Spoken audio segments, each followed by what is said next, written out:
Hey everybody, thank you so much for checking out this video. It's your girl LB. Welcome to my channel, Watch With Me.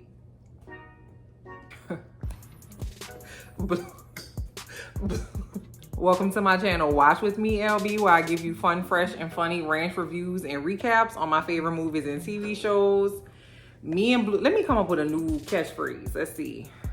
Hey everybody, thank you so much for checking out this video. It's your girl LB and Blue Z. That's what I'm gonna say from now on. You satisfied? Cause girl, let's talk about the baby episode 7, shall we? Goodness gracious. I've been traveling and I'm just not making it home 2 days ago. And one day don't count because I slept a ton. But she missed her mama. Let's talk about the baby, y'all, because I'm late. So the episode opens up and we see this old man in the hospital and he's breathing in there like Darth Vader, okay? And so we can only assume that that is Jack in the hospital. The next scene that we see is Mrs. Eves and the devil baby at Natasha's house. And Mrs. Eves is 62% dead at this point, clutching her chest, and the baby sitting there looking like, damn girl, you okay? So Natasha is bringing Mrs. Eves some water and she bringing the devil baby some food. And the devil baby looked like he grabbed it all like a normal baby. Like, I don't know. I ain't like how he grabbed it. I ain't like how he took the banana from Natasha. It just annoyed me a little bit. Miss Eves drank the water and she was like, all right, you ready? Let's go. We gotta go. And Natasha was like, go away, girl. You are 63% dead. Like, where you trying to go? And Mrs. Eves was like, we gotta go find Jack. We gotta break the curse. What you talking about? We don't have no time to be sitting down chilling on your living room sofa watching The Price is Right. We gotta go. Natasha was like, no. The baby chilling. You almost died. Let's just get a little bit of sleep. We're gonna put you in the bathtub, maybe run a little shampoo through your hair and stuff, cause you stink, my G. Like, I'm just telling you, you a little right. Okay, you a little robust. Mrs. Eve was like, no thanks. And so she got up and she was trying to leave, but she passed out and fell out. Well, she didn't pass out, but she fell on the floor because she's weak. So Natasha was like I said. And Mrs. Eve was like, girl, fuck you. And Natasha was like, girl, fuck you. And I'm like, oh, they friends. Like, that's nice. Natasha was being like a little caregiver, which is cool because, you know, Natasha's a little rough around the edges. Natasha put Miss Eves in the tub, and I ain't gonna lie, like, Blue, stop it. I don't want that. Thanks, Blue Z. Natasha put Miss Eves in the tub, and, you know, I have mentioned on several occasions on this channel, new as it is, that I don't do feet. I don't like feet, and they did show Mrs. Eve's feet in the tub, and her feet look like what they had been through, and I ain't appreciate that. HBO Max, I'ma just send you a strongly worded tweet. Okay, I don't even have a Twitter, because quit putting feet on the internet and on the cable platforms and stuff. Damn, clogging up people airways with toes and stuff. So Natasha's like sitting, you know, outside of the bathroom, like Googling like how to break a curse. So she Googled something else and she was like, well, it says on this thing that back in the day in medieval times that if they were trying to break a curse, they burned the person that was cursed and they burned the person who cursed them to like wipe all the cursing completely away. Bing!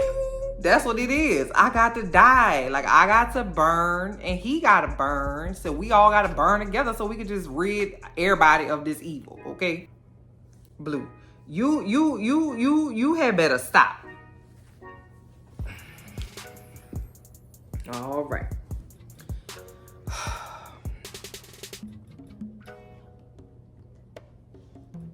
So, you know, Blue, what is wrong with you? You about to go in time out. Be polite, please.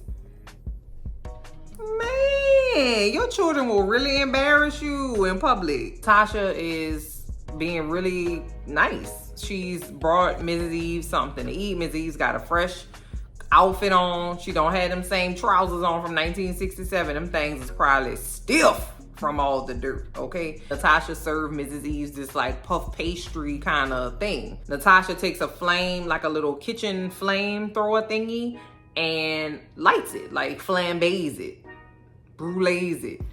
I don't know if it was a brulee. I'm gonna work that out later. Anyway, so she sets it on fire. Ms. Z is very impressed by it. So she tells Natasha, like, yeah, you know, I found him a month after Helen died. And I found him with whoever that was, the lady or whatever. She got kicked in the head by a horse and she's dead. And so she's like running it to Natasha. Like, he always goes for women who don't want babies. He wants to get them to love him unconditionally because he never got that from his mama. What? Why would you go for a woman that don't want children? Like, how you gonna make somebody love you, baby? That's that infantile thinking. You know what I'm saying? Because if you was really thinking, you wouldn't have thought that. But I don't understand what prevented Mrs. Eves from telling Natasha this before. Like, when they was at the bonfire solstice shindig or whatever, Mrs. Eves was like, he wants to show you, okay, cool, you want the baby to show her and you bust her third eye open so she could see, but why you ain't actually tell her? I guess it was because you was fighting for your life, huh? Here goes Natasha. Has anybody tried to love him? Woo. Don't you think there's some barriers to affection for this little raggedy baby? First of all, the baby is 8 months, but he's also 75 years old. So that's a little weird, don't you think? It's a ton of things. I can run down the list if you want me to. Comment down below and let me know if you want me to run it down, okay? I'm not gonna do that because we done already talked about it, child. Y'all know why. Ain't nobody trying to love that child. Ms. Z was like, you know what? It's on me. It really is. Because I told his daddy that I hope everybody from your house is just trash and don't never know love and whatever. Somebody did put a curse on my family though. Somebody back in the day, they have a story in my family that my aunties used to like to fight back in the day, and it's like a bunch of them. And I think it's like 11 of them or 12 of the brothers, like the siblings or whatever. And it's a bunch of girls and like a handful of boys. And the girls in the family, my aunties used to like to fight. And something happened and somebody was like, every woman in your family is never gonna like be married. And then that was just it. I'm cool with it though. Like, I done did it. I tried it out. It ain't for me. You know what I'm saying? I'm gonna just wait on Jason Momoa, Chris Evans, Trevante Rhodes, or Chris Hemsworth, or Oscar Isaac to come find your girl. That's all. I'm just waiting. I'm just kicking it. You know what I'm saying? I'm living my life like it's golden, just waiting on my man to knock on my door. I'm cool. God bless y'all who are married. I love marriage. It's just on my end for LB. No thanks. So the baby the whole time is sitting in this car seat at the end of the table. And it's daytime when they're having this conversation about what they're going to do. The next scene is nighttime and the baby's still sitting there. They left that baby in that chair for at least 8 hours, child. I mean, what you gonna do with it? The baby don't want to play. He don't pee. He don't need a diaper change. Like, what you gonna do? Like, sit your ass in that little chair, baby. You be straight. Watch a little TV. Watch the news. Don't get no ideas. Natasha's like, listen, I found Jack. He got lung disease. But when she told Mrs. Eves that he had lung disease, bars, she was smiling just as big as me. She was like, he got lung disease. Natasha was like, listen, we gonna murder the dude, okay? We gonna do it. We just gonna do it tomorrow, okay? Because once again, you about to die, my love. We gonna go and murder the man in the morning. You know what I'm saying? You can't go murder people like not on your P's and Q's, because that's how you get caught. And again, the baby's still strapped in the car seat. Because what you need it for. So Natasha and Ms. Eves go to sleep. All right.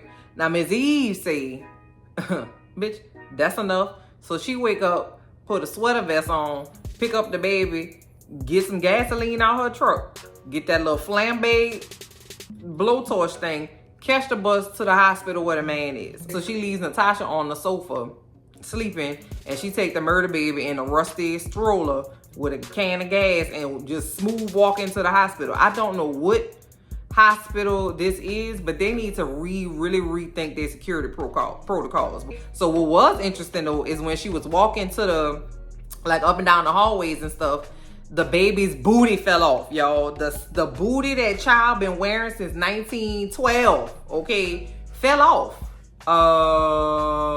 What that mean? And then what the hell is under that booty? That's what I was thinking initially. Like, what's up under there? Is it a hoof? Is it like a claw? Is it like a crab claw? Maybe no baby toes. And she goes into the bathroom to kind of wash her face, right? Because she's got a little heart palpitation. Out come from the stalls these girls. It's like 4 girls.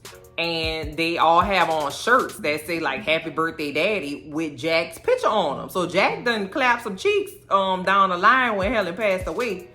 And they all seem to really be excited about, you know, his birthday and really love him. And so, you know, they leave and Mrs. Eves is like, I know you lying. So Natasha wakes up and sees that she's sitting next to Noor from like the 60s or the 70s. Like young Mrs. Eves. But old Mrs. Eves is at the hospital. So where does new young Mrs. Eves come from? I don't know. Natasha don't seem to be freaked out about it. Why should I? Noor is like, man, I love this song, bro. Where the song coming from? It's a Bulgarian song. So I know Natasha ain't got it on her in her crates. Why the song is about these brothers who were trying to build a house, but every time they would try to build it up, it would like crumble. And so they thought the house was cursed. So they say, okay, you know what? The next person we see come over the hill, we're gonna sacrifice their ass so this house could get built. The next person to come over the hill was the wife of the oldest man out there. You know, the wife said, yeah, y'all can go ahead and sacrifice me so we can get the house built. Just make sure you leave my breast exposed so that I can feed my child until I die. That was what the song was about. That's a morbid ass song. So they put the lady in the house and the house is good to go. But I'm trying to figure out who trying to live in the house that got their wife in the walls of the house. Are you gonna tell your That's all right. I don't mean no disrespect to the Bulgarian community. I don't know if that's a real song or not. I should have did my Googles. I did not. That's my bad. Comment down below and let me know if that's a real song. They are in Natasha's apartment, but they get up and they walk through this hallway that has cracks in the wall that has women's exposed breasts in them. So it's like all the exposed breasts of the women that the baby killed. I don't know. It was buku titties out in the hallway. I don't know who the titties belong to. I'm not sure. But it was buku titties in the wall. And based upon the story, I would only assume that these women were sacrificed. So Natasha was like, so what about the curse? So Noor was like, I don't really think they have no curse. He chose you. So, I mean, you don't have nothing else to do. Just go ahead and be his mama. Like, won't you just be a mother to this trash ass baby? So while she's saying that, Natasha is getting pulled into the wall by like zombie arms.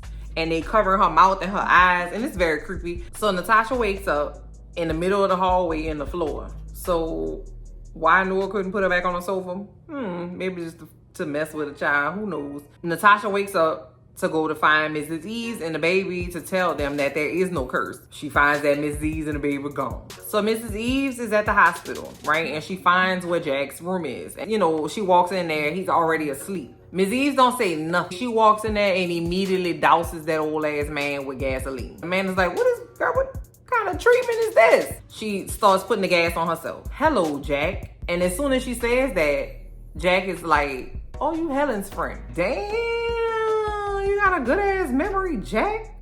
So Ms. Eves, with her smart ass mouth, was like, that ain't what Helen will call me.